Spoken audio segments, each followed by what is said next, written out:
Ohio for the Regional Growth Partnerships Town Hall meeting with Capacity LLC.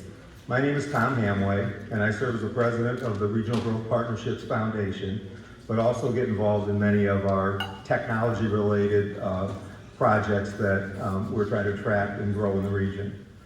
I'm going to serve as your MC this evening. First, I want to thank Oregon City Schools, including Dr. Jim Fritz, Superintendent, for making this facility available to us this evening.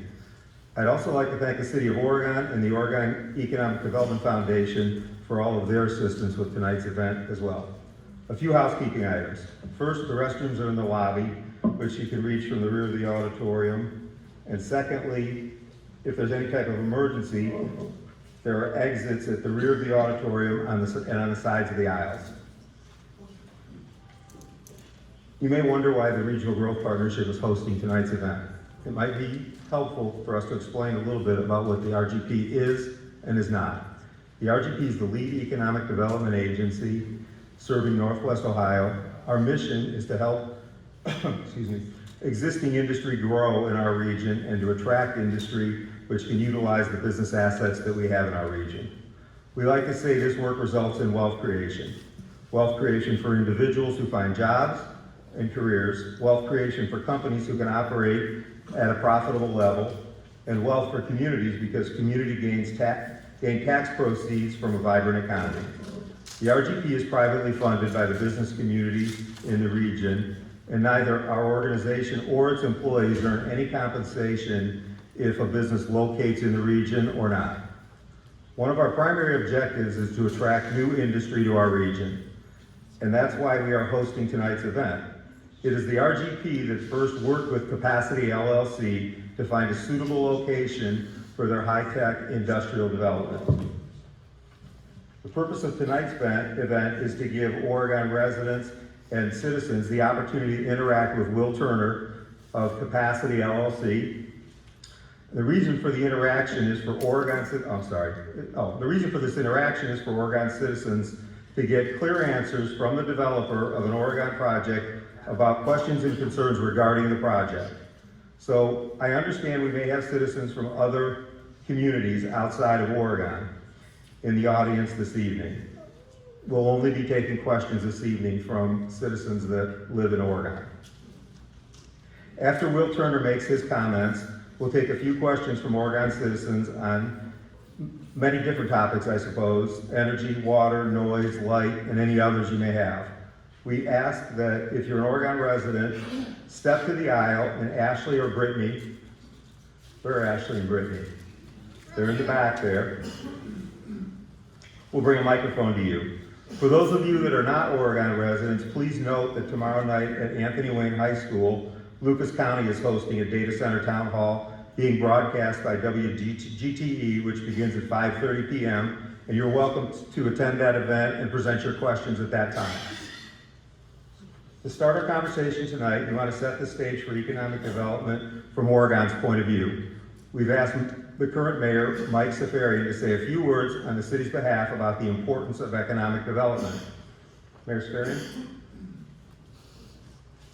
Yes, thank you, Tom. And I guess the reason I would like to start with is why we're here today and why we were considering a data center.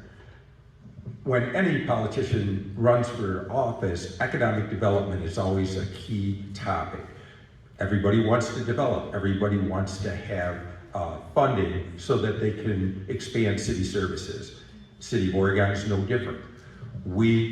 I love the city of Oregon. I've lived here almost all my life. I've spent 34 years as an elected official. It is something I take very seriously. When the idea of a data center to come to our industrial area, how did that come about to me was, first off, usually the city gets their money from payroll income tax. But being that this is a mega project, the state of Ohio allows us to do things called payment in lieu of taxes, which does create a big revenue stream for the city of Oregon. The city of Oregon has many city services, but no matter what services we have, we have to live within the budget of the money we have to achieve those. A lot of people want their streets repaved right away. We prioritize them and get to them when we can. The more money we have available, the quicker we can get to someone's personal needs from the city's standpoint. We recently expanded our city services in our Oregon Fire and Rescue. We had what was called a paid-on-calls fire system that almost every community around here found is not working. The call demand is so great that we can't ask people to get out of bed at night 2 or 3 times a night and come and meet the needs of the people who call. So we fully staff our fire department now, but it is quite a cost increase to the city. So we have 3 ways of achieving that cost. Number 1 would be raise taxes, whether it would be the local property tax or the payroll income tax. Either of those 2, it was deemed by those in power in city council to not be the real desirable way. The second would be cut other city services so that we could achieve our safety services in the Oregon Fire and Rescue. And no one really wanted to do that. And the third was to achieve a new revenue stream. A data center has the ability to do that. And it does at very little impact. In our industrial area, a lot of people got used to bean fields, cornfields, or just vacant land. So they're thinking, well, we'd rather have a cornfield or a bean field or vacant land than industry, but that's not really what the choices are.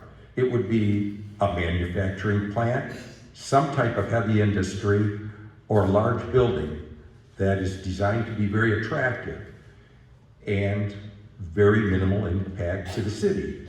And with that payment in lieu of taxes, it actually generates more money for ourselves and the Oregon school system than we were looking at any other project achieving. So with any project, there's always negatives. People are creatures of habit. Change, it scares people. It does me. I was a little concerned at first. The more I learned about this project, the more comfortable I got. Of course, there'll be an impact, but when you're comparing it to heavy industry or a manufacturing plant, I think to this day, I've asked people, what could bring revenue? And they say, well, it's about the money. Of course it's about the money. If we didn't need money, we could leave it a cornfield. Cornfield doesn't bring any revenue to the city of Oregon, but we actually would like to expand our services and we would like to solidify the ones we have. So it is about money, and to this day, no one has come forward with any other possible industrial venture that could bring a revenue source even close to this with less impact than the data center will bring. I don't want to bore you with a lot of other stuff. Will's here to address the real questions you may have and the real impact and real answers to questions. So I guess I'll go with Tom first. Thank you, Mayor Safarian. So without further ado, I'd like to introduce Will Turner of Capacity LLC. Will is from Virginia. He's been involved in industrial real estate for over 15 years and beyond developing data center sites. Will actively consults with companies and communities to build strategies to help communities prosper. Will, welcome to Oregon. The floor is yours.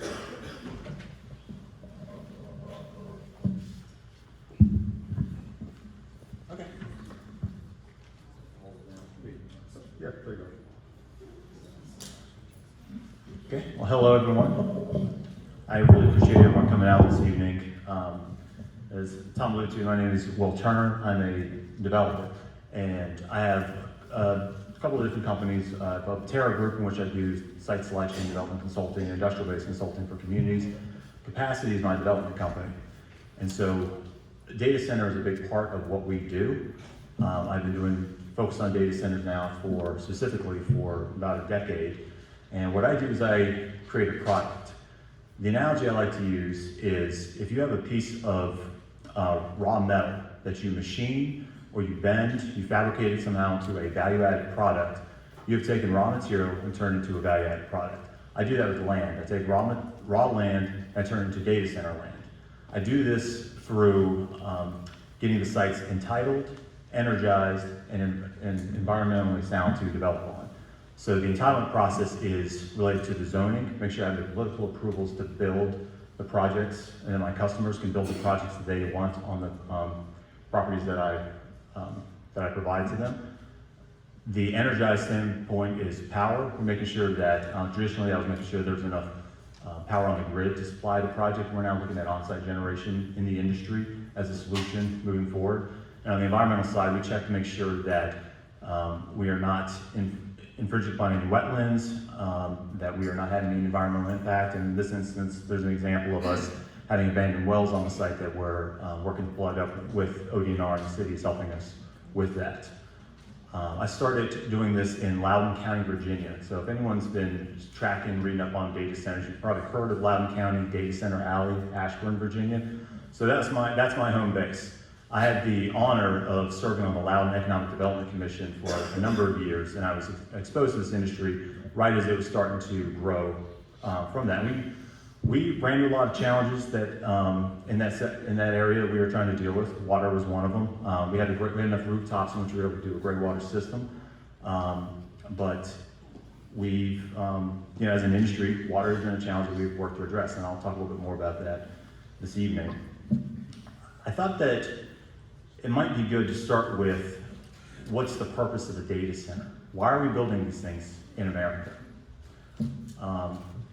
Because if from an individual standpoint, if you have one of these in your pocket, I'm assuming that many of you do. So say you get on ChatGPT, you look something up, you screen clip it, you post it to your friends on Facebook, you do a Google search, maybe you stream Netflix to watch a video. You are using a data center every time you do that. We all use multiple data centers every single day. This is the next great infrastructure build out in America's long history. And this is what's undertaken right now, like the railroads before it, the highway system, the power grid, the internet. This is the next thing that we are doing. And I think it's important that every time that there is a large infrastructure build out, it has presented a boom for manufacturing. I think that this time will be the same. And this to me is one of the greatest opportunities to reindustrialize America in my lifetime. And I think that that's something that proactive communities should look at, something that we're looking at here in Northwest Ohio with RGP. We think there's a real opportunity there. But from a bigger standpoint, these data centers, and we're talking about, we have two different types of data centers I really work on, right? There are cloud data centers, which are the ones where you have your Netflix videos, stable workloads, and then there's AI data centers, right? This is something new. These are the factories of the information age, and they provide computing infrastructure, not just to businesses, which are going to be important for making sure that individuals and business and entrepreneurs have tools they need to be successful going forward in the future, but it can impact so much more. One example I think that people don't think a lot about is in national security. So just like in the 20th century, we had to rely on having sufficient industrial capacity to defend ourselves. In the future, we're going to need that and computing capacity in order to defend ourselves in the future, make decisions faster. So if you think about a warfighter who might have to be in an engagement in the future, they're going to be on the front line looking at, they're going to have multiple data, they're using drones, there's going to be data feeding into that. That will likely route back through satellites to a data center here in the United States, could be right here in Ohio, to do the calculations to get back, to get them information in real time.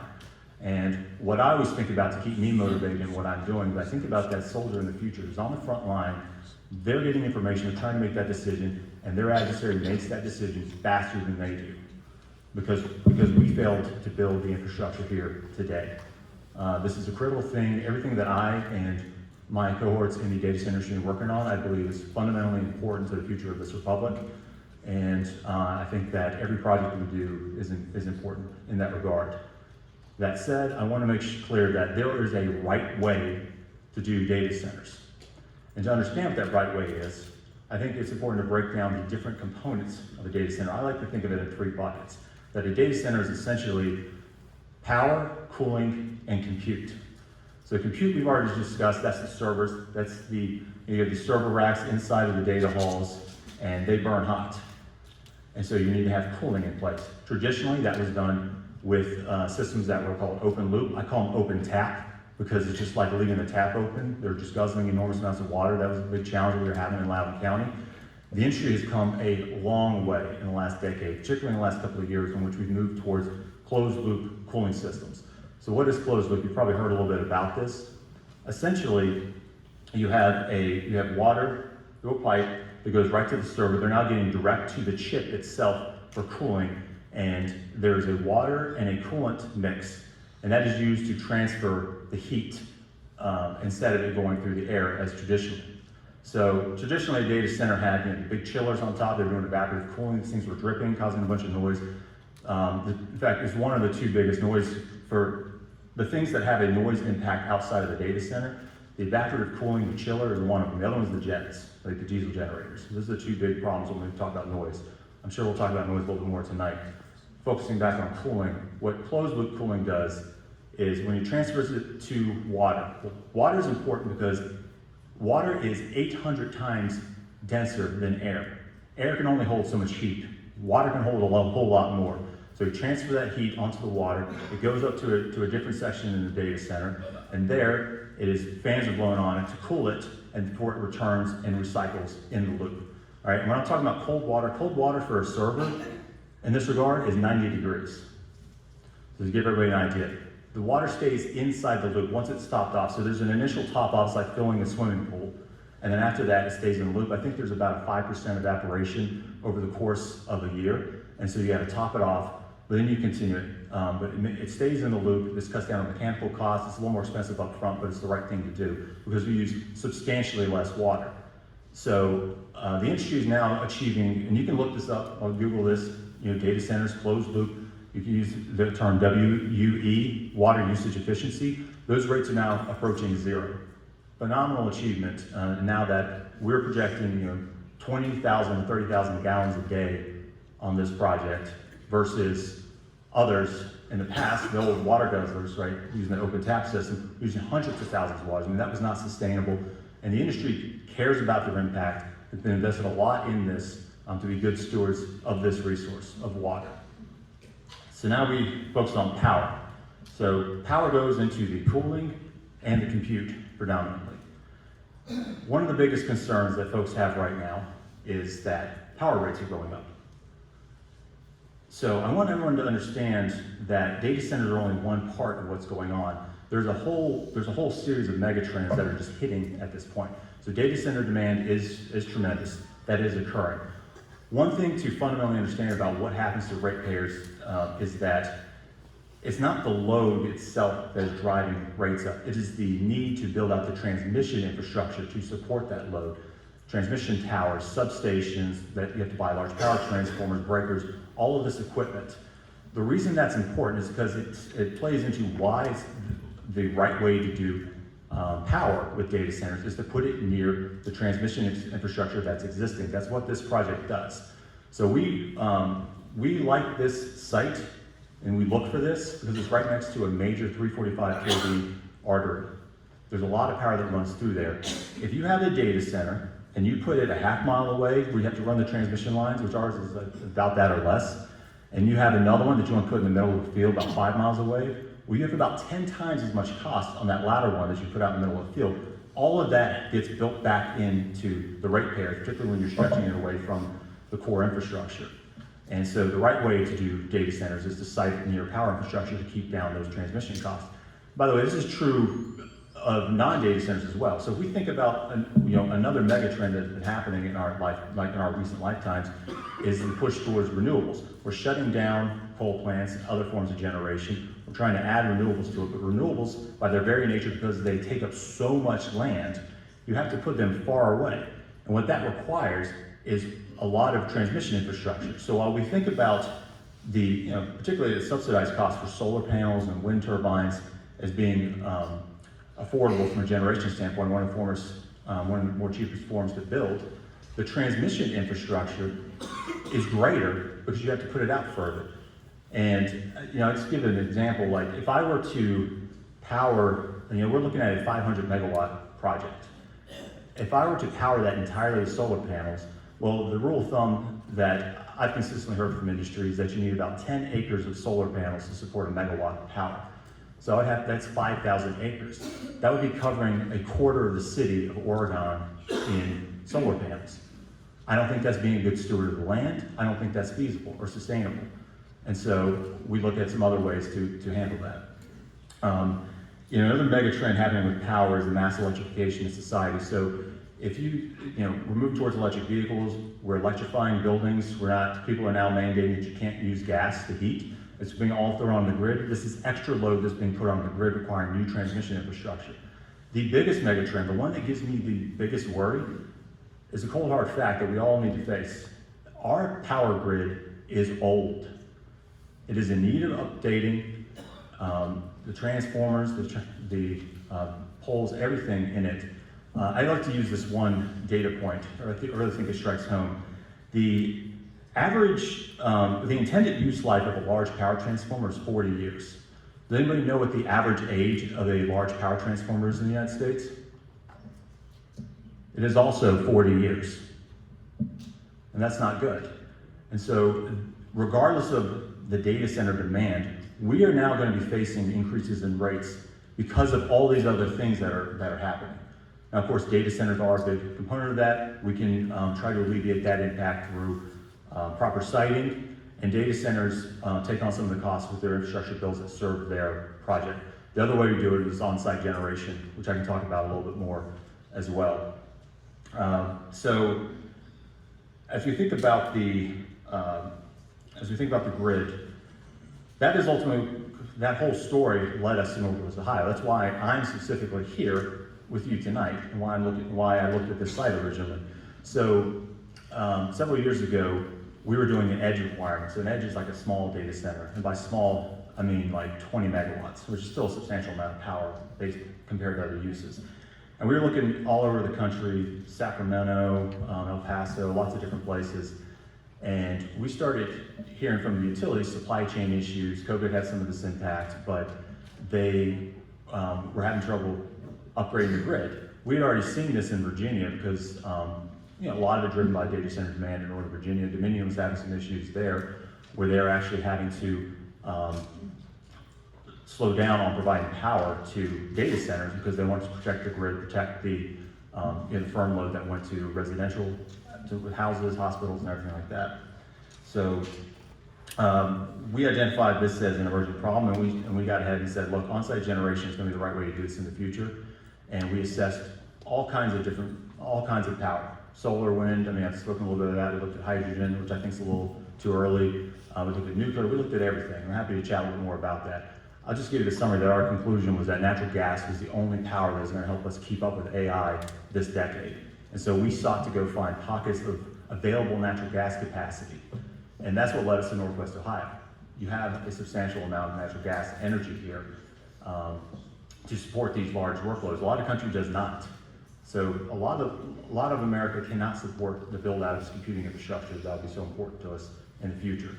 So we came here, we found this site. I had the opportunity to reach out, connect with RGP, and we talked about the site, looked at it, and I said, that is a great site. It was a great site because it had existing zoning, except for the southeast corner where the houses that were under option were.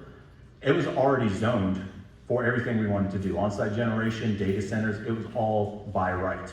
And so that's one of the things that makes creating a data center site easier for us. The other thing it had going for it, of course, was the energy. There was the project that was there preceding us, which was Blue Innovation, I think was the code name for it.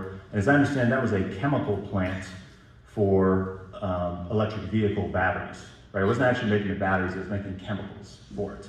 So that was the alternative that was being considered at the time that I first found this site. And I told RGP that if there's an opportunity in that site, I want that opportunity. It has great geometry for all this sort of data centers that I lay out on the site. The geometry worked great, and it was near perfect. And so when that opportunity came up, when Blue Innovation paused, we jumped on the site, and in September of 2024, we first met, and we put together a deal. Of course, it's a public site, it's a public process, and we negotiated the contract. We started our effort on learning about the power, doing the load studies on the power at that time in September. And then in November, we had a public meeting, public vote, city council vote. We received unanimous approval for the contract, 7-0, and we were able to address questions there. There was, many of you probably remember this because it was in the paper, it was on Channel 11 News that night. It was a very open dialogue, and I really appreciate that because I don't think my industry does a good enough job reaching out to communities and talking to folks and being open and transparent about what we're doing. And so I really appreciated that about how this process has been run. We proceeded to, at that point, do our due diligence, studying it. I was always upfront that that energy was critical. We were going to study the gas. We were going to study the power. We're still studying the power. That's the longest pole in the tent. Something called a detailed load study that we undertook over the course of this process. We're still working with First Energy on that. It's taken a little bit longer than we thought, and that's kind of the main thing hanging over the project, because so many other deadlines will kind of stem off of that. We can talk a little bit more about the details of that. Specific to the town hall, I want to thank everyone for coming out tonight. I really appreciate it. I'm sorry that it took a little while. I was hoping to have that detailed load study because it is the one thing, as I said, hanging over the project. There's still a ways to go in this. When we get the detailed load study, I think of it as the beginning of the end. We'll be in the final stretch, and there's a number of things that are still for public review. We have the economic development agreement that is being negotiated as well, and we're addressing a number of things. And I just really thank everyone coming out tonight, expressing the concerns. I'm curious, I heard that there might be some folks from out of town that came here. I want to thank you for coming. I think this is a part of a larger conversation we need to have as a country. But a show of hands, I'm just curious, how many people in the room tonight live in the city of Oregon? Perfect. All right, fantastic. So this night is for you, and I look forward to taking any and all questions that you have. Please feel free to ask away, ask anything you want. I'm here to help in any way I can. Thank you. Ashley, you're up. Are you ready? Okay. Will, you get this microphone.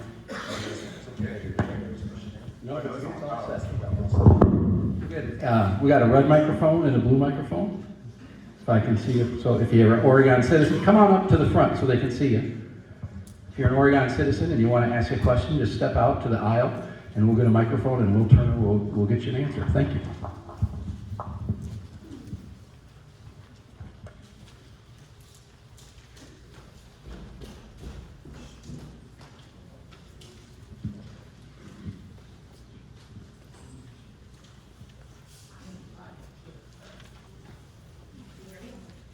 Flip your switch. I cannot hear you.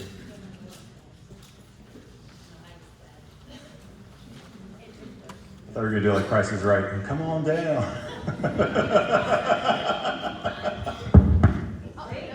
Hello. Oh, there we go. All right. All right, we're on. All right, can you please state your name, sir? I'm Dr. Joseph Kvezdi, clinical psychologist, and I would like to see a benefits cost. Oh, hold on. So before you start with your question, can you just verify your Oregon address, please? 75 Drake Boulevard. Awesome. Awesome. Here for 70 years, 2 years I lived in Dayton. Perfect. Perfect. Okay, and what is your question for Will on the panel? A detailed cost benefits analysis. You've spoken a lot about the benefits, but what about the cost? I think water is one. Will there be a decrease in water pressure, water availability, and an increase in price? Electricity, where there be a decrease in availability, potential blackouts, or increase in cost, that would be a hidden tax, a sneaky way to do tax, would be an increase in residential cost. And I want to say we're a residential community, not an industrial community.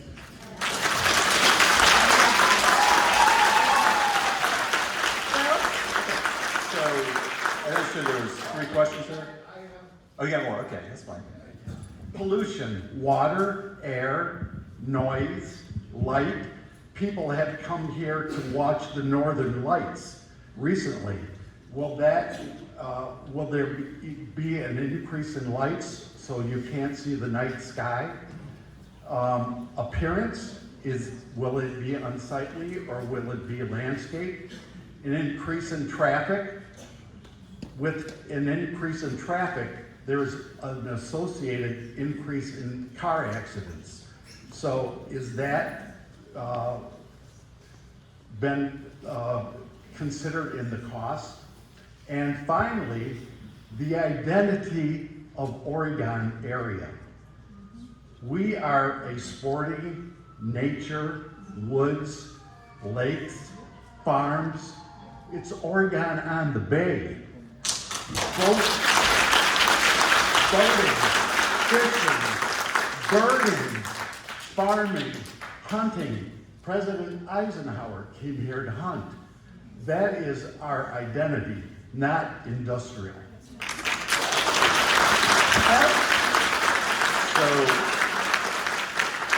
So there's a number of questions there, right? There's water and power, identity, noise, lighting. Did I forget any? Traffic. Okay, traffic. Okay, so water. Well, as I pointed out earlier, but I didn't do a comparison, so maybe that's not fair. So we're looking at less than 30,000 gallons a day of water through the closed loop system. Just to put in comparison, I think that, and Paul Roman can verify this, the system could easily accommodate. Will it decrease water availability? Well, I just want to do math. I just want to do the math of it. All right, so if you're talking about 2 million gallons a day of available capacity, 2 million gallons a day of available capacity minus 30,000 gallons a day, there would appear to be sufficient capacity remaining in those lines to handle the water. So to give you an idea, we are nowhere near the biggest water user in your town. So you talk about identity. You have a lot of industrial businesses in your town. That's why a chemicals plant was looking here. Synovus uses 4 million gallons a day in water, and they, as far as I am aware, there's been no loss in pressure or water availability from them and other users here. And we are a much lower water user for them. So power, blackouts, right? People are concerned about blackouts. I think I touched upon rates. The concern over blackouts, that's why the detailed load study is so important. That's what that is studying. I gave that example of Dominion in Virginia earlier, and I can give others where I've engaged with utilities. I've lost projects where I went in and said, hey, we are going to be a 200 megawatt user, and the utility said, I'm sorry, we only have a gigawatt left, which is 1,000 megawatts, and we need to make sure that we save that for grid reliability going over the years. And I lost the project, but it was the right thing to do. It's the way it's done, it's the right way to do it. When you do a detailed load study, First Energy, as they're doing this, they are making sure that the load that we are asking for is not going to impact reliability on the grid. And residential homeowners, hospitals, grocery stores, schools, you are always prioritized over other groups. That's the way it happened in Virginia. I have no doubt that it would happen here because it's in the law and it's the right thing to do. And so that is the point of the detailed load studies, to make sure that that doesn't happen. If they come back and tell us we cannot do that because it will risk blackouts, then the project will be in trouble.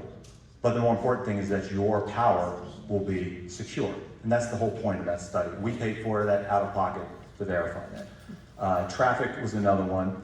So one of the things data centers get criticized for is, a lower number of jobs, right? So this project's probably, we're estimating it's going to support over 300 full-time jobs. There will, of course, be construction traffic going on. That's supporting thousands of jobs on site over the course of a couple of years. Many of the jobs will be good union paying jobs, and people need to be able to work to make a living, and that's part of what economic development is about.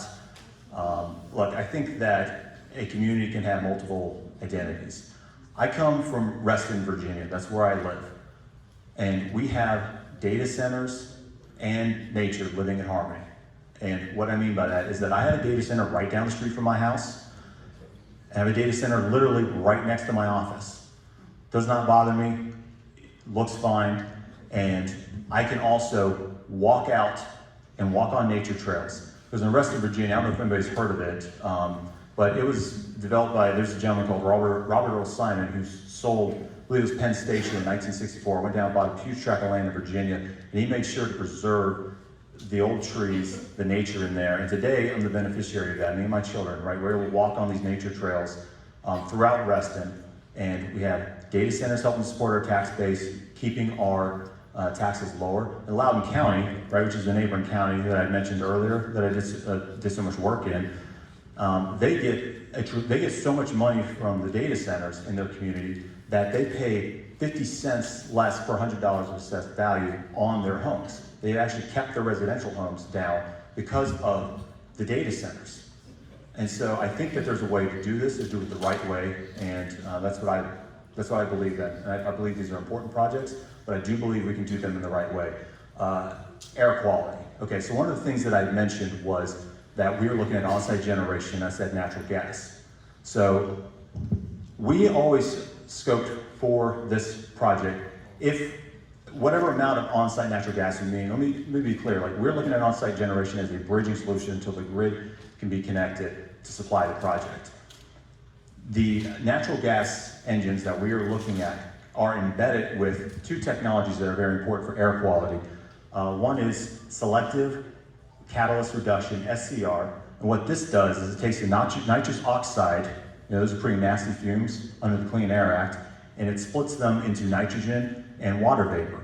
The other technology that's embedded in these engines is oxidation after treatment. What that does is it converts the carbon monoxide into carbon dioxide, which this room, of course, is filled with now because it's filled with us.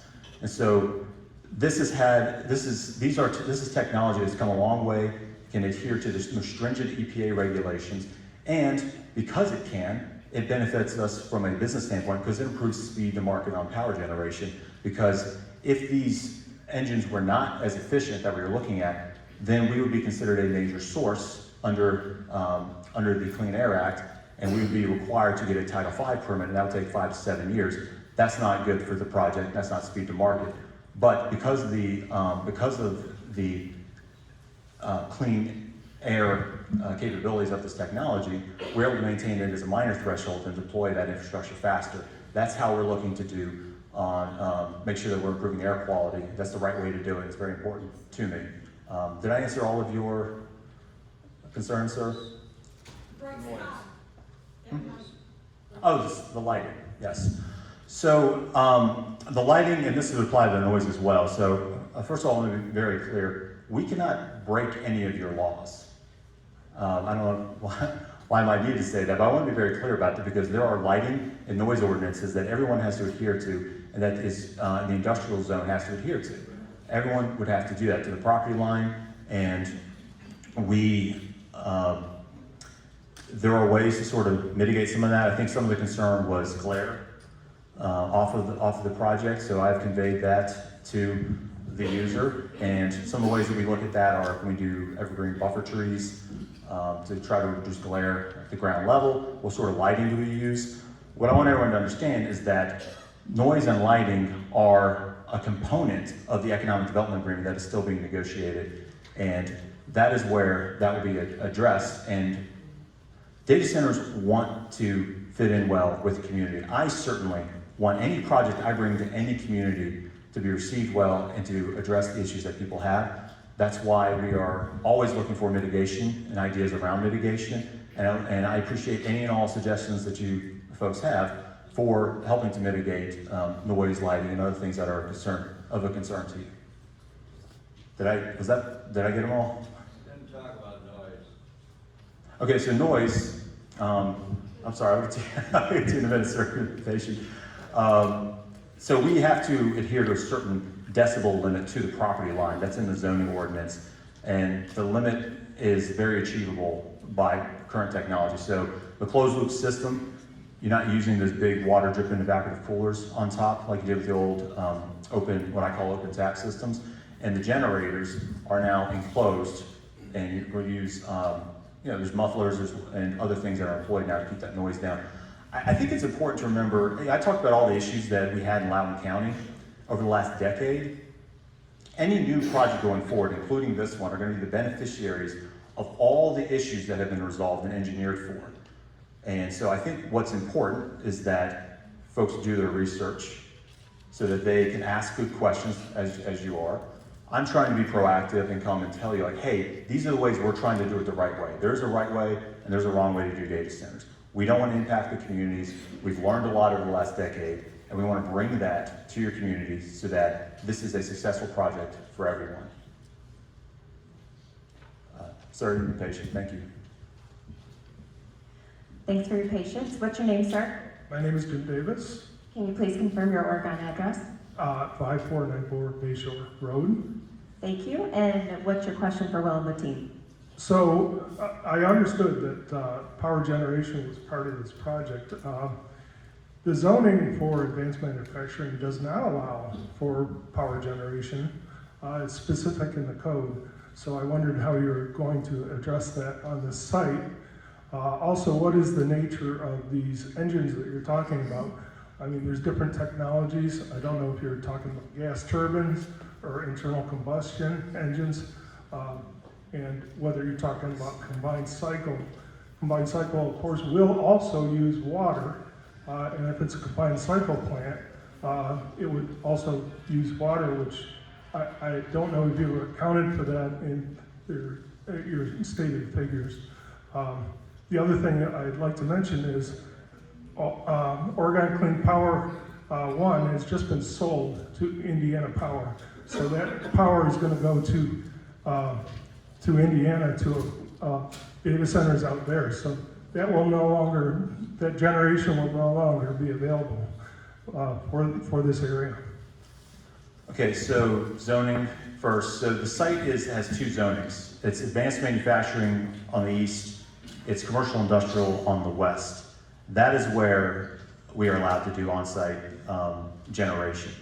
It's the same zoning as the Oregon Clean Energy and the power plants that are there. The technology for rapid deployment, the bridging solution that I mentioned, these are single cycle receps. So, these would be like MAN, Wärtsilä, those sorts of like natural gas engines. So what we're looking at. Embedded with the technology I was talking about earlier, so the selective catalytic reduction, SCR, and the oxidation after treatment. That's what we've always scoped for the project. Again, that's important, not just for the clean air, but also for fast deployment, because if it doesn't have that technology, we'd have to go for a Title V permit, just like a regular power plant, and that would take us 5 to 7 years, and that's meaningless to us, doesn't it? So not CCGT, single cycles, that means it's just burning gas. I thought there was one other point that you'd asked for. Power in Indiana. Well, the fact that that power plant. Oh, the Indiana. Look, That's not available to you guys. so the power grid is extremely efficient at moving electrons. That's why we put it up to 500, 345 kV. So what the detailed load study from First Energy is going to tell us is that power can be gotten to the site from somewhere. You're getting power from all over we have the PJM, right? That's the grid. So there's power generated in Pennsylvania that goes down to Virginia. There's power generated all over that comes into Ohio. It's moved all around. I'm not as familiar, I'm not an electrical engineer. I think it's a modern marvel what the power grid is. I thank everybody who is in that sector, because it is the backbone of modern society. And I know it's a complex just-in-time system moving those electrons around, but we have seen no indication that the purchase of Oregon Clean Energy will impact our project at all, because it's just physics, the way the electrons move around on the large wires. That's why we like being near the large wires. So this being a hyperscale data center, 500 megawatts is hyperscale. Okay. that's a lot of power. It is. And, you know, I have concerns about the grid, about the ability to generate that power in a clean way. I mean, even at the size of this thing, that's 100 tons per year of CO2 in the atmosphere, which will contribute to climate change. So, the detailed load study will tell us how we are getting the power coming to the site. Some of the ways data centers work to try to mitigate that impact on CO2, which you're discussing, is by purchasing credits for the solar and wind generation projects. So they're helping to finance those projects. Even if they're not necessarily using those electrons, they're helping to build those as a way to try to help to create a cleaner grid. We're also looking at technologies in terms of that. So we're not looking at burning coal. We're looking at burning gas in a clean way based on the latest technology, if it's necessary. Otherwise, it's how it comes to us from the grid. These projects are being developed all over. As I said, they're critical to the future of our country, our economy, and our security, our very ability to defend ourselves. They're going to be built, and they're going to have that same impact wherever they go. And in this instance, this is an opportunity for the city of Oregon to realize the economic benefits from it, which comes in the form of, well, we're doing the service payments structure, which I think is a very novel, innovative way to approach this that the city has done to think forward, think about potential problems. We can maybe talk a little bit about it, but it's still under negotiation. But essentially, one of the things that the city is concerned about is there's rumors that the legislature in Columbus might want to do away with real estate taxes. So they said, look, we're gonna make this service payments. So that way, even if they do that, the city of Oregon has not got the rug pulled out from under them on a tax standpoint. I thought that was very smart. I think that's a model for cities going forward. Thank you so much for your question, sir. Okay. Ma'am, what's your name? My name is Christy Soska, Welcome. What is your Oregon address, please? 3117 Teresa Drive. All right, and what is your question for Will of the team? Okay, so my question revolves more around the electricity. Okay.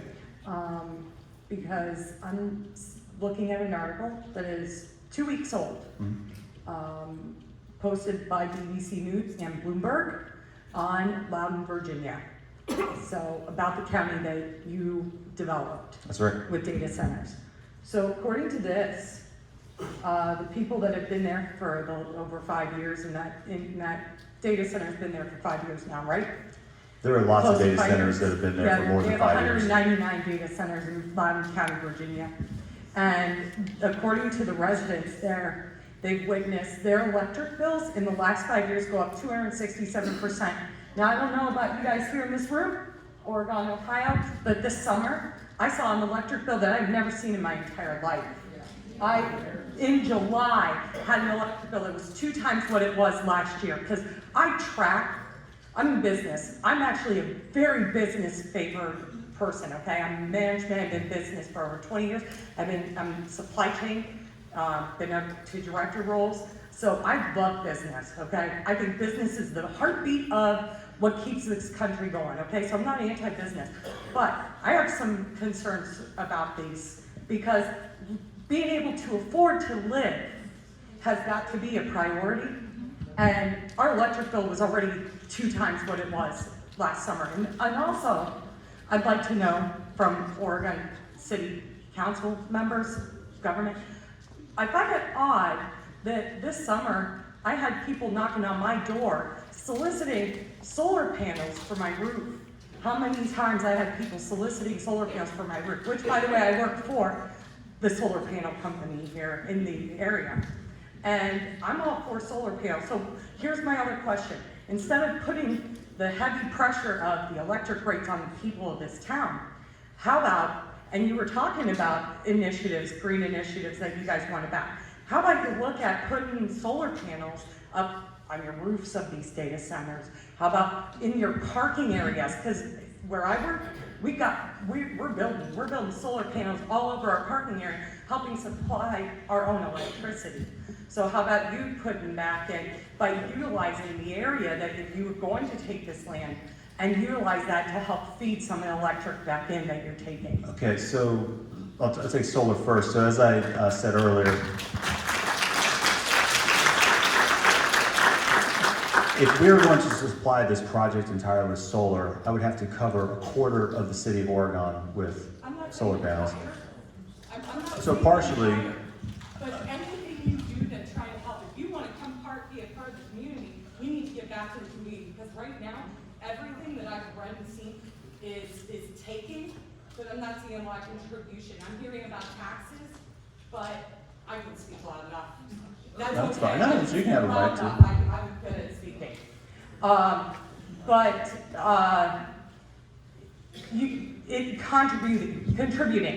Contributing to it. So let me address specifically what's going on in Virginia. So Dominion got oversubscribed. They didn't get ahead of their supply chain, their planning. I had a buddy who used to work there, and he tried to warn them internally about it. And look, I have to give some understanding to Dominion. No one's experienced, they were the first one to really experience this sort of growth. What they had to do in their market related to those, you remember earlier I was talking about transmission is what drives cost. Well, they had to run 2 500 kV lines long ways into several miles into Ashburn to feed the data centers. The right-of-way wasn't secured in advance. They paid through the nose on it, and they passed that through to the ratepayers because it was a larger build-out. That is why I think it's important, again, to site these data centers right next to transmission infrastructure, because we are cutting down dramatically the cost of having to run wires. Like, we're only a half mile. We're only looking at a half-mile build for a 345, 138 kV line. And a lot of that is going to be offset by the data center because it's feeding into a direct substation. When you have a long run and then the utility has to build a public substation on that route, that's an expensive component that gets passed on to the ratepayers. We are right next to it.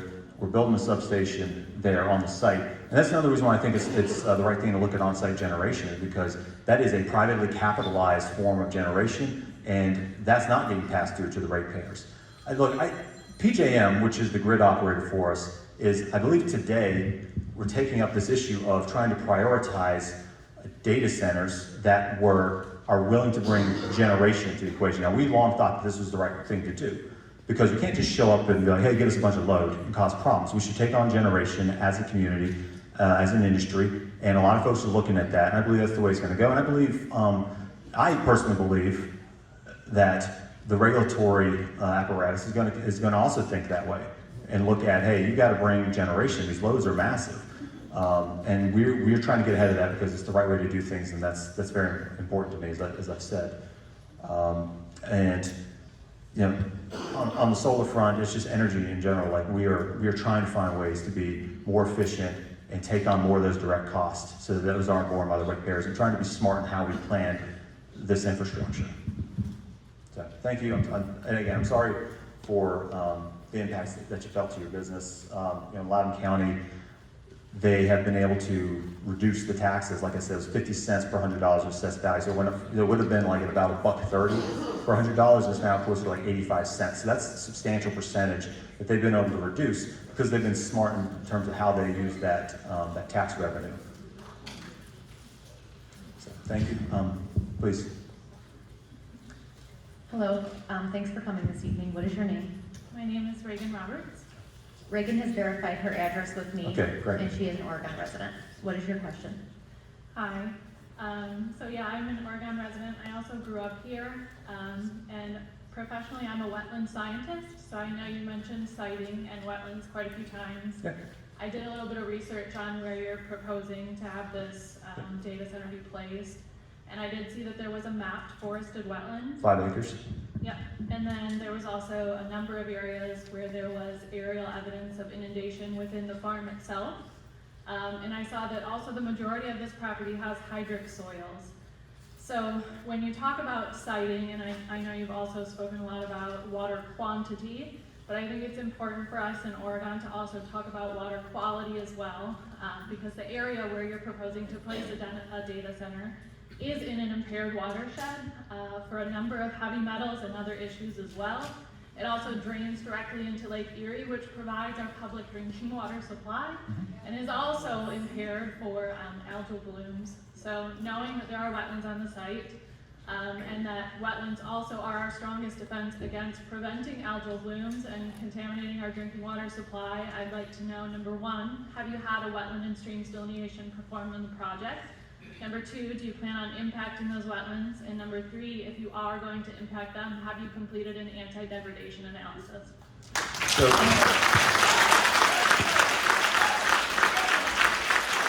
yes, I said, well, and I said there's 5 acres on there. This is a normal thing that we work to mitigate. We are trying in the site layouts, both that I've done in assessing the site initially, as well as what the user is doing, to avoid impacting those wetlands. If we need to impact those wetlands in order from a site standpoint, what we do is we buy wetlands credits, right? So we store wetlands somewhere else. There's wetlands banks. I think Pearson Metro Park. That's building new wetlands more so to replace the ones that are lost. And you have larger, as you know, as a wetlands expert, when you have larger cohesive wetlands, they're more effective. Now you talked about wetlands being the most efficient tool. I think that there are other tools that we can work to deploy. These are things that I've thought about. So the algae blooms, right? A lot of that is your ancestors drained the tile system, drained the swamp with tile systems, right? Well, what they inadvertently did is they created a superhighway of phosphorus and nitrogen to run down to Lake Erie to feed these algae blooms that everyone's concerned about. I think, and this is something that we've talked about, that another way to approach it and support, continue complementary to H2 Ohio and these programs that are trying to mitigate this, is to go out and try to create some sort of fund that helps farmers adopt controlled drainage technologies, which are helpful for addressing the nitrogen side of it, and then requiring those to come with a phosphorus filter component to it. So as so nitrogen, right, so if everyone's familiar with controlled drainage system technologies, this is where you raise the boards, you can hold on to the water table, there's nitrogen reabsorption in the ground, so that helps to reduce the nitrogen. If you attach these with phosphorus filter boxes on the end where the tile drains into, then you can reduce, and each of these you can probably get like a 30-40% reduction in the nitrogen and phosphorus runoff that then goes into the central system and runs down to Lake Erie. That is something I'm very open to discussing, how we can help to be a part of the wider solution, because I know it's a big concern for you in this region. I know the folks have expressed that on Facebook and elsewhere, and I think that there is a larger partnership that I'd love to talk with you about in terms of how we can help work with farmers, not beat up on farmers, but give them tools that are proven technologies. These controlled drainage systems, the automated ones, they have, there's evidence that they can improve the ROI on tile drainage systems by 50%. I think that's phenomenal from a farmer.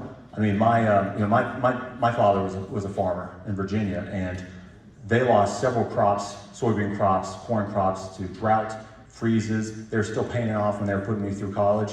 And so I can empathize with that. And I think that that's a way, because the University of Michigan, I think, said that 85% of the phosphorus that drains into Lake Erie to feed these algae blooms come off of agricultural properties. But farmers need help. Farmers need help with the tools and technologies to try to address that. There are pilot programs going on right now. There are 2 of them in Defiance, Ohio, that are employing these very automated controlled drainage systems with phosphorus technology. We're looking at that as a model and seeing if that might be another way we can support to complement the wetlands, to complement these other things in the region.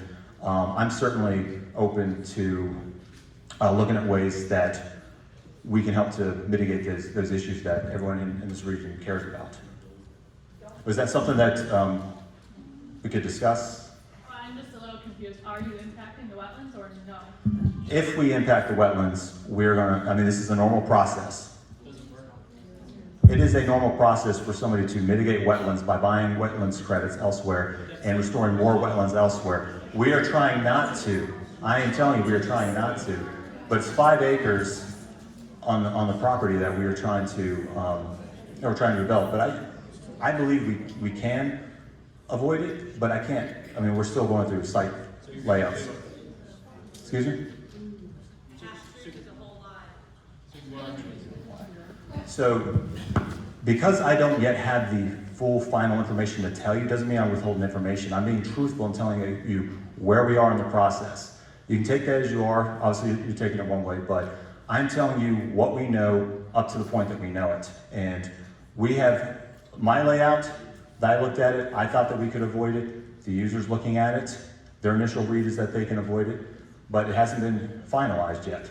And I'm just being honest with you. I'm not going to go and tell you we're not going to impact it when there's still even a 1% chance that it could change. And I don't know what the percent is. I'm just telling you that I don't think that would be right. And so calling it a half-truth when I'm telling you what the truth is at this point, I think what I'm telling you is fair, and this is a normal part of the process. I just have one follow-up. Wetlands aren't just important for water quality, but they also are a home for a number of threatened and endangered species. Your site is within range of at least 6 state-protected species and a number of federally protected species as well.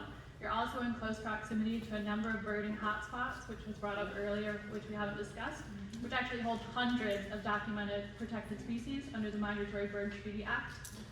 Lighting and change of land use to impervious surface obviously can impact their habitat, so I'm wondering if you've thought about that from the development standpoint. We have.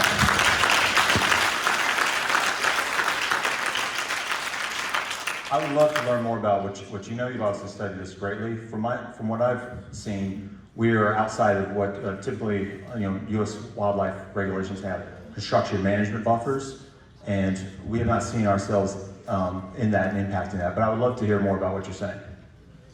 Can we catch up and learn? I'd love to learn more about that. Perfect.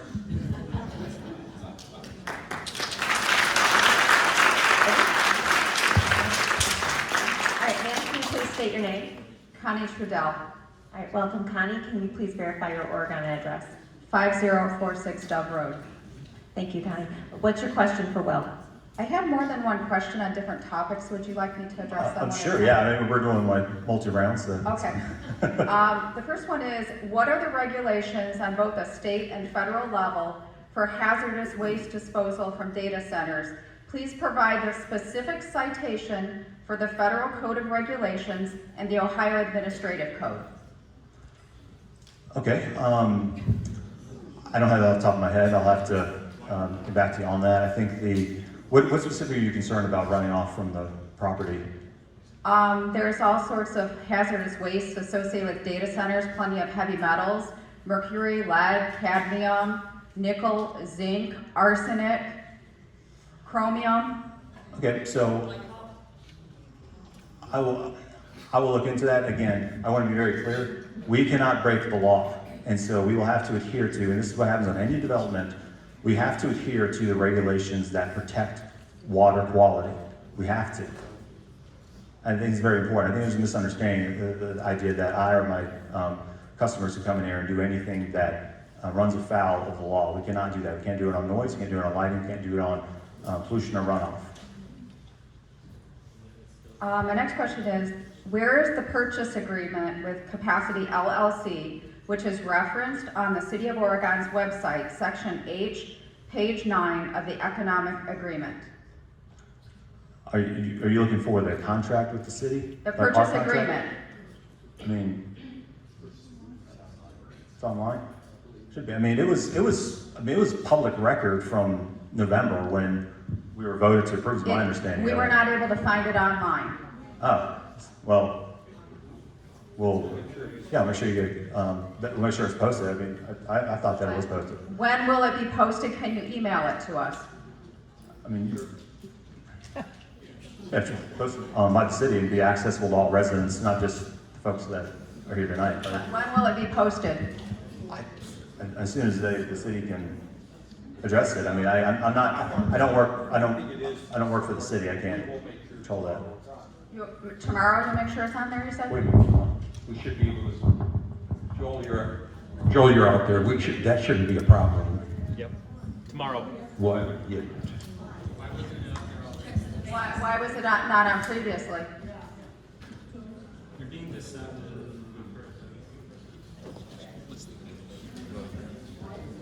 The question is, why isn't the purchase agreement online? It should actually be in the ordinance section where the ordinances are passed from the city council meetings, but we'll make a special section for it. All the ordinances are online. You might have not, you might not have listed. I'm quite sure I've seen it there, but, we'll make sure tomorrow it's on. Yeah, that should actually be available. This is a public process, and that's important. Every one of our ordinances are online, and that was an ordinance. Okay, just make sure it's very visible. Yeah, no, thanks for bringing that to our Thank you, attention. thank you. I'm sorry that it wasn't, that you weren't able to find it. My next question is, has there been a noise frequency study done on data centers?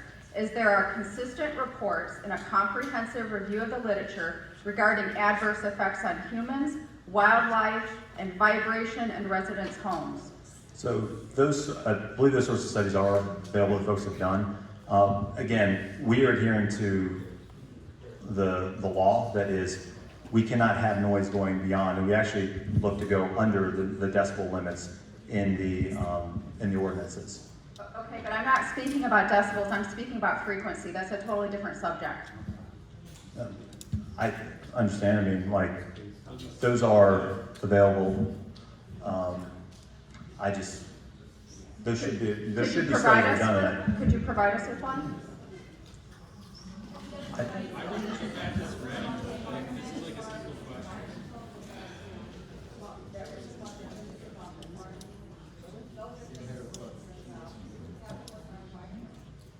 Like a wildlife study? She was asking if the wildlife study's been done. I don't think the OEDF did one when they did. Let me go back and check the documentation on that in the files. The wildlife study. I understand. I'll write a note down on that.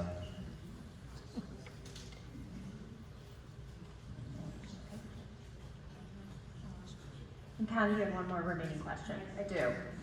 What are the regulations on both a state and federal level for data centers to report their water and energy usage? And will this data be made public? So the usage will be known, I think, through on the power. Obviously, we're requesting a load for First-Energy, and that is, I've told you what we're looking to use from a power standpoint. So I've already told you that. Water usage, right? That is, we're going to be a bill-paying customer to the city of Oregon, so that would be most likely publicly available through that. I don't know if Paul Roman is, he can answer that, but it would be public knowledge. Thank you, Paul. So I'm speaking to actual usage and not proposed usage. So as far as regulations, are there regulations on a state and federal level for monitoring the usage of water and electricity? And what is the regulatory body? The utilities monitor the usage of it. So the city will monitor it with on the water, and First-Energy will monitor it on the power. Assuming they're public utilities, you make public records requests on that in terms of actual usage. So I believe the mechanism is already in place for that. You believe there's a mechanism? Yes, in place? because the utilities, they're the ones actually billing the users for it, and they're the ones tracking that data, because they have to know how much they're metering and selling to them. So we have meters for water, meters for power. There's meters, just like on your house, you have and again, you have an idea of what your power usage is because you get a power bill. Data center's no different. I'm talking more about regulation, though. That isn't, I mean, that's the way it's done. It sounds like there is not state and federal regulation. Not that I'm aware of, Okay. but I'm saying there may not be because this is already tracked through these other means.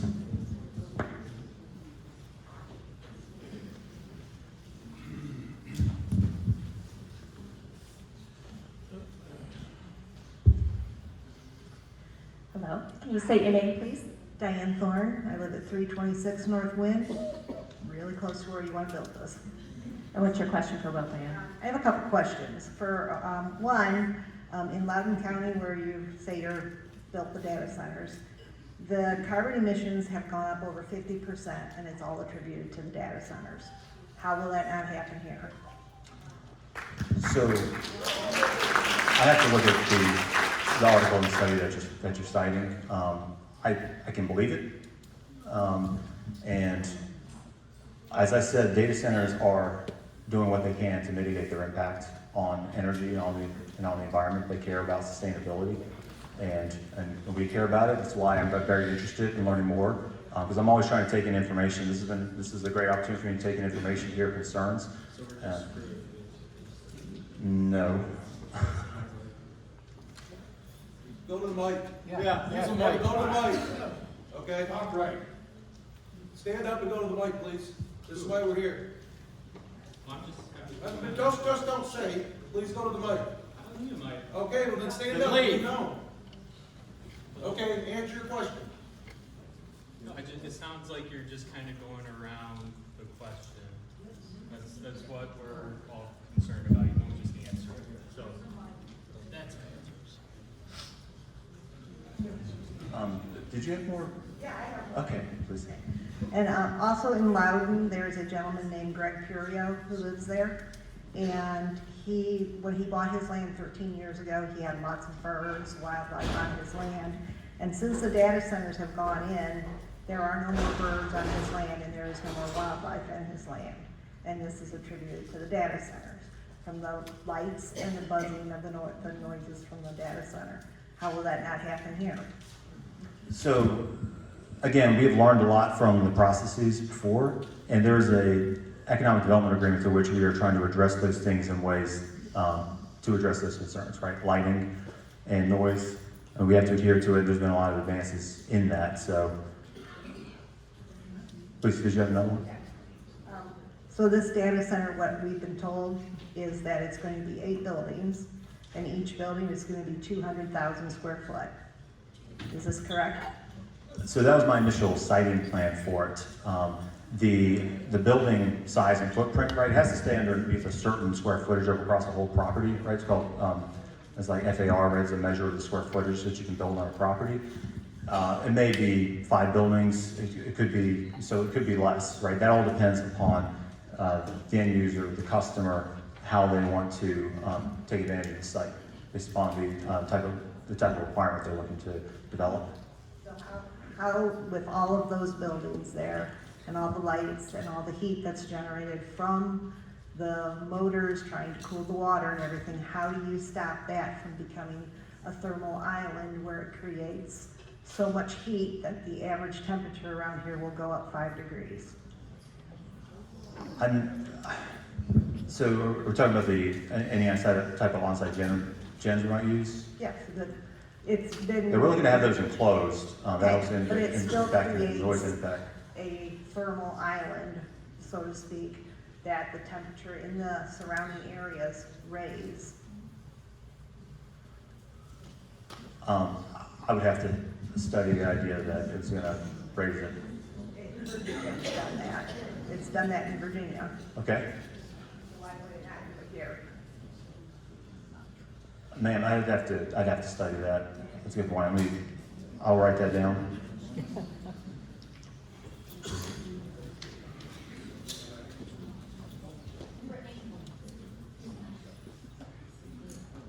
Hello, can you please state your name Yeah, Paul J. Gibbs, and your 3145 Dogwood Drive, Oregon, Ohio. Mr. Turner, you're a brave man for coming here. Oh. I'll tell you that. I actually enjoy doing this. I know you do, and we appreciate you coming. Who is the owner of this land right now? The owner of it right now is the Oregon Economic Development Foundation. Okay, and the purchase agreement is already in place for what? It was voted unanimously by City Council in November of 2024. Right. The purchase agreement was. Yes, sir. Okay, I thought that was for the zoning change. The zoning change, so within the purchase agreement, this is standard, we have contingencies, right? So we had a number of energy contingencies, we had a zoning contingency. Because OEDF owned the land, OEDF took it through to do the last zoning of it. Now, I want to remind everyone that most of the property was already zoned for our use. It was about 10 acres or so down in the southeast corner that needed to be rezoned, and that's what the rezoning was about. It was just kind of squaring off. And this is what the city was looking to acquire anyway for Blue Innovation. And so rezoning was always a plan for that to bring about an industrial development on the site. Okay, so you're working on developing the land right now? Yes, sir. For a client? Yes, sir. Which we don't know who it is, right? Yes, but that will come out during this process. I want to remind everyone, we are still, these processes, I understand everybody's frustration that it feels like these processes take long, right? This has been a year. I've had projects where I've worked on for 4 years. I think Meta, they kept everything under wraps for 2 years before everybody knew what was going on there. So this is a normal part of the process. This is a very, it's complex. If somebody's looking to invest billions of dollars in your community. And so there's a lot of things that need to be checked down and worked out during that process, right? And we are a part of that, and then there will be other things that we study, right? And this is a part of that process, right? This is a part of that dialogue where we're getting feedback, right? I'm sitting here jotting down. I think I've been very frank about what I know and don't know, and what I need to get back to folks on, I need to look into, and I appreciate that response. And that's why I enjoy coming and doing these things, because Okay, now you mentioned that you're plugging a couple of wells. that were pre-existing, that were found in the phase 2 environmental study. What are the wells for? I mean, this whole area used to be, oil and gas, and so I'm assuming that they were left over from just in the history. There was nothing, that is a standard process. It's going through ODNR. Okay, who's paying for that, plugging those wells? So the city applied for a grant with ODNR, and ODNR is funding the plugging of those wells, and that process is being managed by Verdantis. Okay, all right, thank you, sir. Thank you. Oh, I'm good. Thanks. Yeah, thanks. Appreciate it. Okay, all right. Ma'am, can you please state your name? Sean Bannock. And she has verified her residency. perfect. What's your question? First of all, before I retired this year, semi-retired, I was an environmental health and safety manager for 13 years. So I understand environmental, and I'm glad you guys are asking the right questions. You're very smart. Thank you. I dealt with Title V air permit, so I get that. So there are a lot of regulations for Ohio and a lot of federal regulations, I know that. But the questions you guys are asking are good questions, same questions I have. Before that, I was in demand side management at Toledo Edison for 3 years. When we pull off the grid and have to buy off the grid, it costs more money. That's why you guys had such a high electric bill this summer. I'm assuming that they bought off the grid because in the summer, the demand goes up because of all the air conditioning. So your rates go up when Toledo Edison, or now First Energy, has to buy off the grid. So what you're talking about too is buying off the grid. So I want you all to know that. Yeah, there's energy there, but when you buy from Toledo Edison to say AEP or someone else, it's gotta be wheeled to you on the grid, and it costs Toledo Edison more money to do that. You're gonna pay for that, okay? So I'm gonna get off topic, because there's probably not another opportunity to ask this, but if we do build this thing, this massive thing, are you gonna guarantee that you're gonna use all local contractors to build this? Because it's in our backyard, it's not over in Iowa, it's not down in Texas, it's here. And there's a lot of contractors, I'm sure a lot of you in this audience represent a lot of those contractors who should be entitled to be able to work on this. No, look, I agree. I think that there's a lot of talent in this region, and the builders that we would be interviewing, that I know the user is considering for this, they have relationships with the trades in the area, and I frankly, these are complex. This takes a high level of skill to build these buildings, and I just, personally, I don't see how you get it done without union labor, because they're the ones who have the training programs in place to make sure that people are on board, if they understand how to do things the right way, and you get some of the best, and people, people do knock on unions in other parts of the country. For me, they're a hub for talent and reliability and dependability.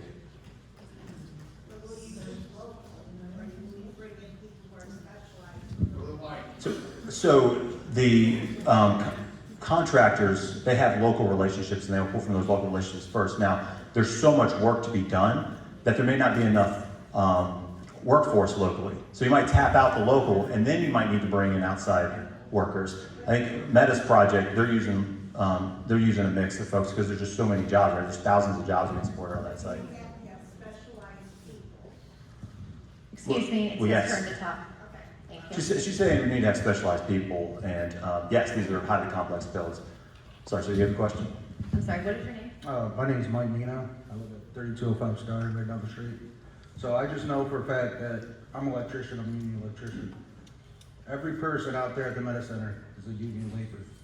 From iron workers to laborers to electricians to masonry, everything. Okay, the way they man that job is travelers all around the country come here to work. Okay, so I know that for a fact. And my question is the people that are buying it or whatever they're building, what are they giving back to the community? You know, I heard multiple things. I know Meta's giving $1 million a year to the school systems and the community and everything else. I just want to hear from you, like, what are you giving back to us? You know what I'm saying? You're asking a lot from these people, you know, the wetlands and, you know, their electric bills. You know, some don't understand, but, you know, it's fine. This is what we're here for. But what are you going to give back to our kids that aren't going to be here in the next 20 years, you know? Yeah, for sure. I mean, so this one was this process was a little different, right? So usually when I'm coming into community, the city doesn't own the site, and the municipality or the jurisdiction doesn't own the site.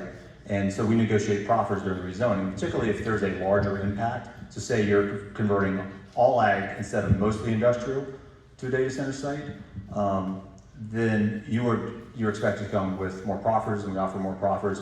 This instance, the way we approached it was the city was selling the site. We made an offer on the property. We cited the comps. I remember this, Mike. We cited the comps, say, hey, look, Meta's paying this. And Mike said, forget your comps. I don't care. This is a valuable part to the city, and I want you to pay 50% more per acre than what Meta did. And I knew he was serious, and we paid that. So we are paying one of the highest numbers in the market on this site. I mean, it is $17.4 million that is being directly contributed to the city to use as you see fit. So that's $17.4 million, overpaying on the property by 50%.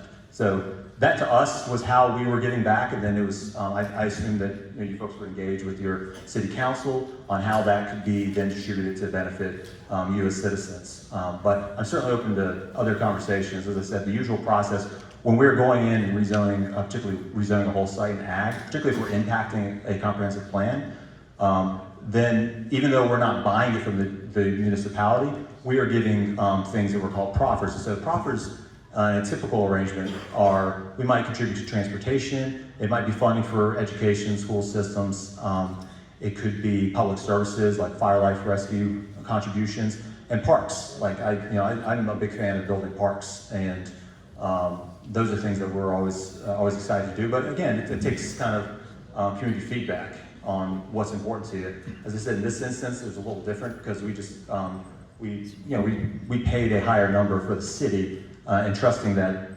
the city and the residents could figure out how they wanted to spend that money. Thank you.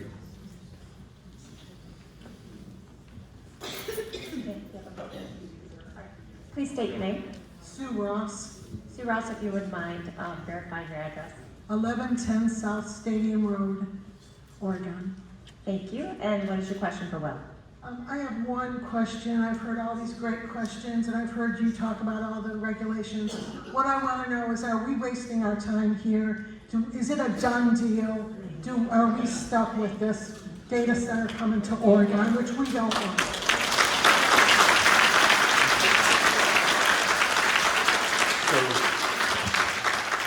As I mentioned, the site was already zoned for a data center with on-site generation. It's zoned for an industrial use. We are waiting on the detailed load study. As I said, that will be the beginning and the end. That will give us an idea of when closing is. And we are, this site has been, it has been very public. This has been ongoing for a year. So November of, I am answering your question. Yes, I am. We are closing, right? We are waiting on the DLS to confirm power, and then we are setting a closing date, and we're making this happen. We have November 2024. It was voted on 7-0 by the City Council.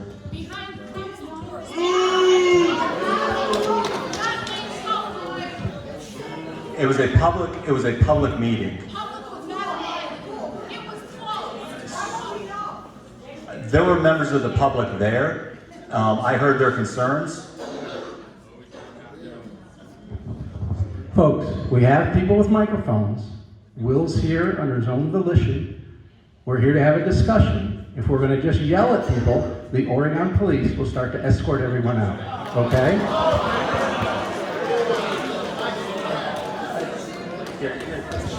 I don't want that. This is a conversation, folks. I appreciate it. Look, I know this is a concerning thing. I just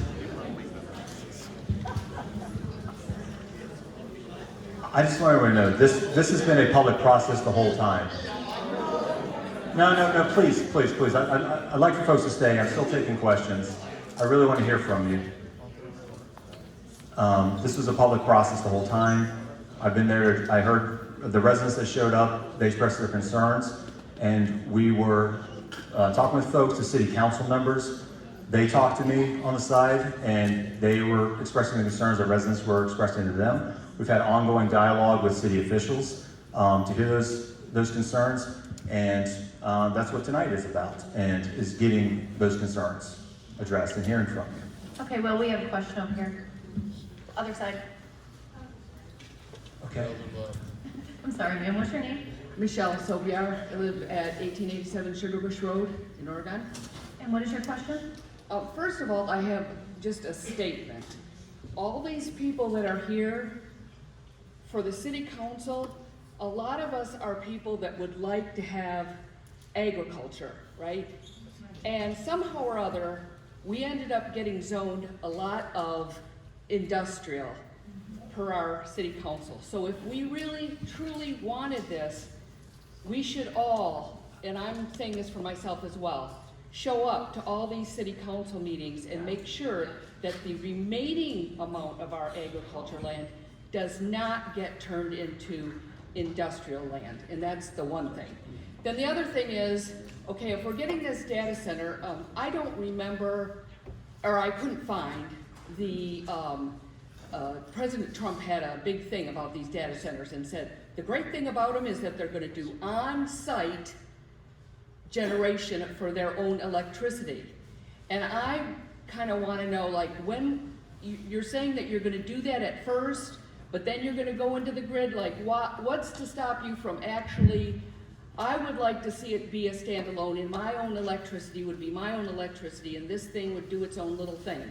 And I get that it's probably a done deal, and that's what I was kind of waiting for that question as well, but, I mean, I am as guilty as everybody else here, allowing for our, on the bay, to become this industrial Oregon. So, whatever, I just want to know, can we get, what is the plan to have the on-site be the on-site generation in here in Oregon?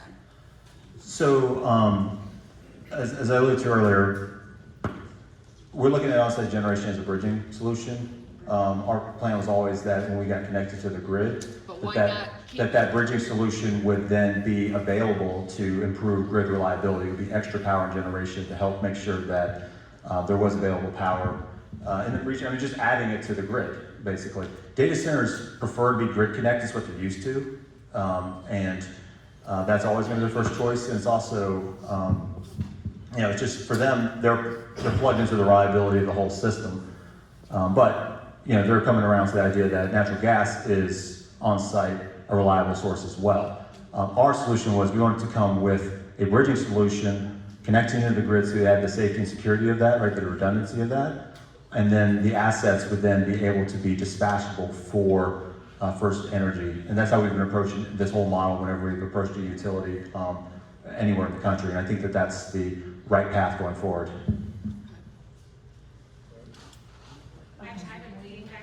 Oh, okay. He's been Okay, waiting so a little bit 1, longer. I will get 2. you next, ma'am. Is it? People were asked to stand in the aisle, were they not? He has, ma'am. Thank you. Sir, you can sit. Okay, can I? Patrick Sykes, Northwind Road, Oregon. Your question for Will? I have a couple of questions. Okay. But the first question was what that lady brought back there. Is this already a done deal? It's already been decided? It's going whether we want it or not? That's a yes or no? A yes or no? Yes. Yes, okay. Yes, we are moving forward. As you stand here tonight, you cannot tell us exactly how much the water's gonna go up or the electricity. Now, I know you talked about regulations and physics, chemistry, and blah, blah, blah. But the bottom line is, for most of these people, myself included, what's it gonna cost me? You can't tell me that tonight, right? But the deal's already done. Am I right or not? So we are waiting on the detailed load study. Go ahead.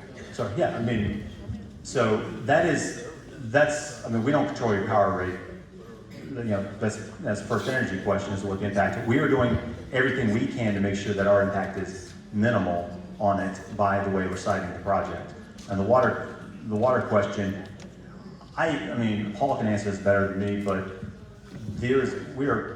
we are 20 to 30,000 gallons a day out of, you have up to 16 million total, but 2 million easily available and dispatchable on the water side. So we are, I mean, we're not impacting the water. You know, there's gotta be a reticence or some kind of skepticism among the people, at least mine. You know, we were told some years ago that healthcare was gonna be affordable. And then later in years, we heard inflation is gonna be tame, and we're still fighting. And the problem I really have is the issue of credibility. How are we gonna know this until it's too late? That's my bottom line.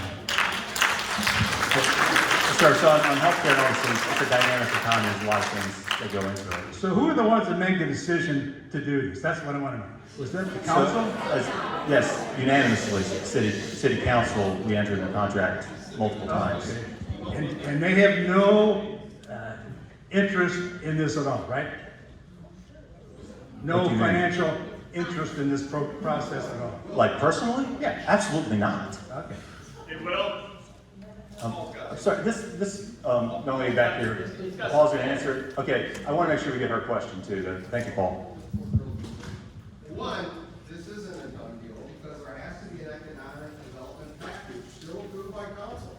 So yeah, you have a purchase agreement approved in November, right? We amended it again in August. There was a zoning change for those other parcels in August, okay? But when it came to the actual agreement, if you read through it, we'll mention these contingencies. The load study was one, the zoning change was another, and the economic development package was the last one. And that's after their load study is done. So right now, there's still legislation to come that covers the economic development package. That's when it gets revealed as to what is the economic benefit to the city. More will be revealed at that time. There's still legislation for that. So it's not a done deal until that legislation passes. So you gotta understand that, okay? So that's very important. But there has been unanimous support for that. I get it, all the legislation up to this point, but that's still the last contingency item to pass. So just remember that. That's still out there. And that, there'll be a CRA agreement, and that's for the area. And you gotta remember, there's a benefit to the schools and there's a benefit to the city. There's service payments to be provided. So it's important to realize it's more than just a property purchase. We didn't want to do this in the beginning because there wasn't any jobs. But when we realized there were service payments available, we realized we're different than every other city USA.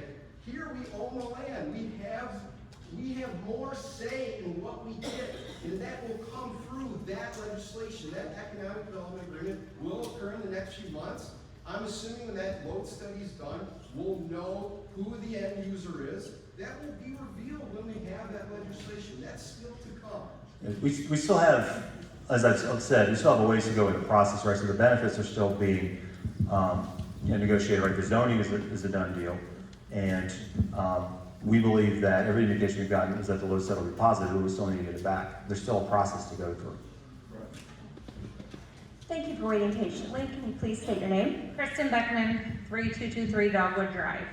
So my question is, number one, why do we need the data centers? Because those things that you referenced, we've already had for years. We've already had the technology on our phones and streaming and all of that. All of those things we've had available for quite some time without having the data centers. So I just want to know why the need for them now so rampantly growing. So that's my first question. Okay, well, so you continue to use those things, and they continue to generate data, and that requires new data centers to store that data. Also, a lot of the new data centers we're building are AI data centers or new tools that are being developed, and at scale those tools become better and more efficient, and so we're improving tools for computing. And so that's why there's this build out, this big infrastructure build out, in which we as a country are in the early stages of on the sort of the AI data center front. And did you have another question? And my second question is that the revenue generated from that was supposed to cut costs for all of us, but I know that the mayor had posted back in September that 3 taxes were cut, never answering what those were. But if we need all this money, why are we cutting taxes when we already have that money coming in, and then trying to get it from this development instead, is another way of bringing in money? Why would we cut the money that we already had guaranteed in the taxes if we're saying we're cutting the taxes back? Everybody was already paying that, used to paying that, okay with paying that. Why would we cut money to the city, but then say, oh, we need all this money, we need all this money? So I'm just confused on why that is. Well, there may be additional things you as a community might want to invest in, fire life safety services, education, school systems, parks and recreation. And so instead of having to rely on going to Lucas County, going to Columbus, going to Washington for funds, you can shape your own destiny, right? There's a measure of independence to the revenue that would be provided. Would you like to add to that? And ma'am, quite honestly, the city's spending more money than we're bringing in right now. And so are the schools. We were very conservative at our investments and saving money and having rainy day funds or reserves. And we're in the process of spending them because our services cost more than we're bringing in. So it was the choice to go after new revenue streams versus raising taxes. That's what this was all about. So the schools, my guess in a few years without this, will have a multi-million-dollar deficit. The city of Oregon has decent reserves, and we can go on a few more years, but if we don't achieve new revenues, we'll end up being broke. To be fair, I didn't ask about raising taxes. Why did you raise taxes? I said, why did you say cut 3 taxes back in September? That was several years ago. No, it was September 12th of this year that you posted that. No, it was way before I that. got a screenshot of it. I just took this evening. It was September 12th of this year. Either way, additional revenue may help you to do things as a community that you'd like to achieve. And so that's what projects bring in, right? You try to accommodate that within your community, right? And that's what we're talking about, and what we're talking about tonight. If you like. So we're just going to take 2 more questions, and then we're going to bring Dean Monsky up to come and have some closing remarks. Okay, can you please state your name? My name is Dominic Trudell. Dominic has verified his address with me. Perfect. A couple of questions. In your presentation, you basically said that you are doing the on-site generation. You plan on using natural gas. Is it going to be, could you reference selective catalytic reduction and also oxidation reduction systems for it? With the fact that you are presumably not having to meet the Title V portion of the regulations, how are you are these diesel engines, natural gas diesel engines, or are they, gas turbine engines? Because one of the concerns that I do have is with SCR cats, is that with the ammonia that is generated for this, there can be what they call ammonia slip, which has a higher greenhouse gas aspect to it. So how is that being looked into and understood? And so what is the power generation load here? That's what I'd like to understand. So the total generation load is going to be understood following the DLS, so we understand like the ramp schedule, see how much we need to build for a bridge. Right, not the load, the mode of generation. You're talking about the generation of power. Correct. Yeah, so if we can confirm that we can get more from the power grid, then we don't need to build as many on-site natural gas generation turbines. So you're saying it's a bridging solution. See, we're trying to get to a certain power point by a certain timeline, and if more of that power can come from the power grid, then less of it needs to come from on-site generation. Okay. And so that's why we're trying to balance, but we're balancing the whole thing. The on-site generation solution is one of many options that we provided to our customers. Correct. But, you know, So- you are saying these are gas turbine generators? Yes, sir. And so, the EPA Clean Air Act covers a wide range of particulates, and in order to qualify and stay under the major threshold, as a major source threshold, then you have to have certain things in place, and if you aren't, then your timelines are so long that they're meaningless to us. And so that's why we're looking at clean burning on-site generation technology. Okay, so you just brought up a couple of different things. Gas turbine, you know, is one mode, but then you also brought up particulates. But again, with the SER, the use of urea creates ammonia in the process, which is of greater greenhouse gas than just CO2 alone. How is that being then measured and regulated by that? Because there are actual aspects for ammonia slip that have to be taken into account. That's what I'd like to understand here is that somehow going to be monitored? I like to check on that. I mean, I believe, I'll get together with the company that's scoping the on-site generation. So you're saying the urea? Yes, Okay. the whole aspect of the SCR has a certain chemical reaction methodology. And so I guess what I'm trying to understand is with that, because it has a higher greenhouse gas generation aspect to it, the ammonia that is produced within the process can cause ammonia slip. And due to that, it can create more equivalent greenhouse gas aspects to it. So you may or may not necessarily have, you know, met your CO2. That's why I'm trying to understand how you can say these are gonna be a certain form. That's why I'm trying to understand that aspect of it. And I'm gonna, that's a very specific question. I appreciate bringing it to my attention. I'm gonna have to check with the group that is, you know, the technical experts scoping that to see how that's being handled and the scope of what they're doing, right? So my understanding is I was looking at the Title V thresholds to it. And if that's related to the Title V thresholds, it should be handled. But, you know, again, I appreciate the additional detail and I will follow up on that. Okay. Another part of what you put in, and it kind of brings me to pause a little bit. I would be very concerned if this particular data center would be used for national security. Because typically, DARPA and others would typically have these on a controlled, protected site. So I'm a little concerned when you bring up national security and soldiers and other stuff like that.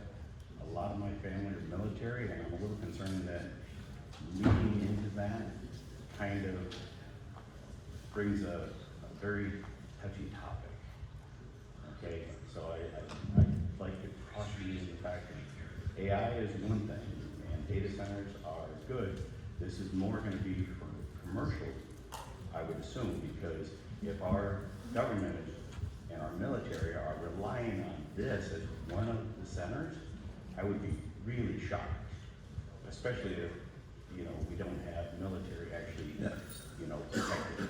So no, this should be a commercial center. I brought that up as an example. So if you recall my comments, I said there are the economic and business aspects of it. I felt like people had heard that and maybe understood that. I just wanted to create something that was tangible and visual because it's something I think about and I care about. And so I wanted folks to understand like why I'm personally motivated by doing some of these things because it's not just, you know, it's not just the commercial side, it is the security side as well in a larger picture, right? We work with a lot of different customers, do a lot of different projects.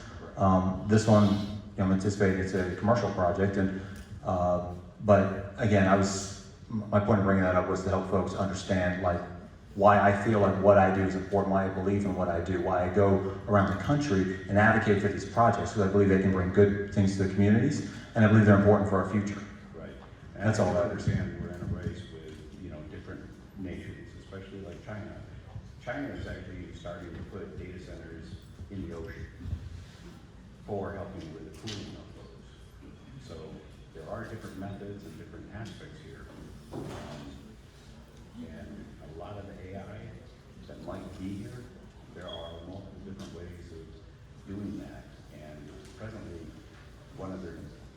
chief scientist left Meta just recently. He quit. So he didn't leave it LLM, and he was looking at different methods because of the energy. Well, I would love to learn more about that. We've got one more question. Did you have a very specific question, or were you just? The question was more on the emission. Yeah, I think we covered the question. He's asked about the emissions and stuff, so he's just repeating what his question was. Final question. Okay.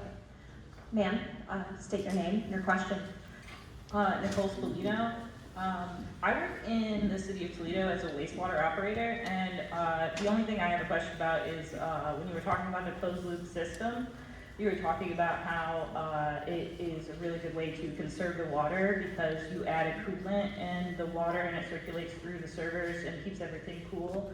And my concern is if you're topping it off with water continually, doesn't that leave really heavily, it's like a higher concentration of the coolant over time? And is that something that's easily treated with the processes at the wastewater treatment center in Oregon? So there will be certified water technicians that manage that process and maintain the coolant, maintain the loop. And it's very important because if it breaks down, it fails, and it's unable to cool the servers, then that's a tremendous risk to the business. Because if those servers fail, there's an immense amount of capital put in those servers, and so the cooling technology is monitored very tightly to make sure that it is working effectively. The only other question I had was about, you were very focused on finding an area with a lot of natural gas as an ideal site for the data center. And my hesitation with that is just the fact that that's a limited resource and we do have a lot of it. And if we're bringing in a lot of projects that are going to be heavily dependent on the natural gas, is there like a move towards working towards an alternative after that? Or are we just gonna use it till it runs out and then we're one of the communities with limited natural gas? So computing is also a limited strategic resource. It's going to be more important. That's, again, back to the comments that I alluded to earlier in my opening.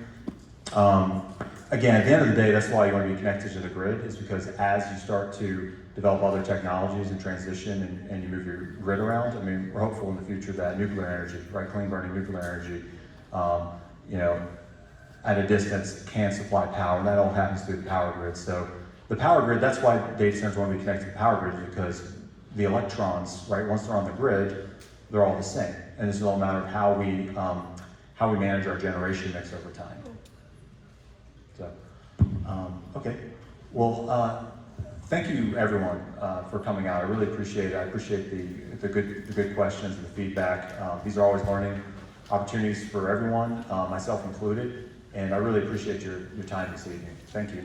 And everyone, drive on safely.